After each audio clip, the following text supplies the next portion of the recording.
ఆదిత్య హృదయం అర్థం 4వ సిరీస్ 32 నుండి 38 శ్లోకాలు. 32వ శ్లోకము. జయాయ జయభద్రాయ హర్యశ్వాయ నమో నమః. నమో నమః సహస్రాంశో ఆదిత్యాయ నమో నమః. అర్థం: విజయాన్ని ప్రసాదించే సూర్యభగవానునికి నమస్కారం. వేలాది కిరణాలతో ప్రకాశించే ఆదిత్యుడికి నమస్కారం. 33వ శ్లోకము. నమః ఉగ్రాయ వీరాయ సారంగాయ నమో నమః. నమః పద్మప్రబోధాయ మార్తాండాయ నమో నమః. అర్థం: ఉగ్రశక్తి కలిగిన వీరుడైన సూర్యుడికి నమస్కారం. పద్మాలను వికసింపచేసే మార్తాండుడికి నమస్కారం. 34వ శ్లోకము.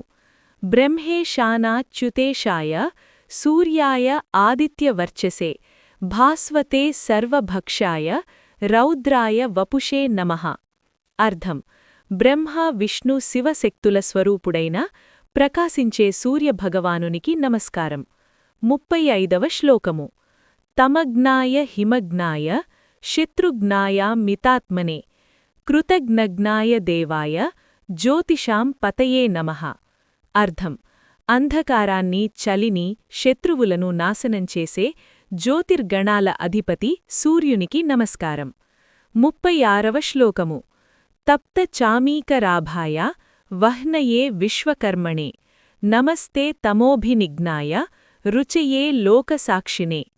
అర్థం: బంగారం వంటి కాంతితో ప్రకాశించే, ప్రపంచానికి సాక్షిగా ఉండే సూర్యభగవానునికి నమస్కారం.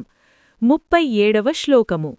నాశయత్యేష వై భూతం తదేవ సృజతి ప్రభుః పాయత్యేష తపత్యేష వర్షత్యేష గభస్తిభిః.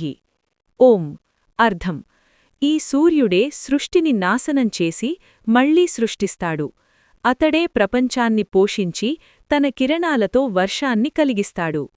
38వ శ్లోకము. ఏష సుప్తేషు జాగర్తి భూతేషు పరినిష్ఠితః ఏష చైవాగ్నిహోత్రంచ ఫలం చైవాగ్నిహోత్రిణాం. అర్థం: ప్రపంచం నిద్రలో ఉన్నప్పుడు కూడా సూర్యుడు జాగరూకంగా ఉంటాడు. అతడే యజ్ఞాల ఫలాన్ని ప్రసాదించేవాడు. 39వ శ్లోకము. వేదాశ్చ కృతవశ్చైవ కృతూనాం ఫలమేవచ యాని కృత్యాని లోకేషు సర్వ ఏష రవిః ప్రభుః. అర్థం: వేదాలు, యజ్ఞాలు మరియు వాటి ఫలాలు అన్నీ సూర్యుని శక్తితోనే జరుగుతాయి. ప్రపంచంలోని అన్ని కార్యాలకు సూర్యుడే ఆధారం.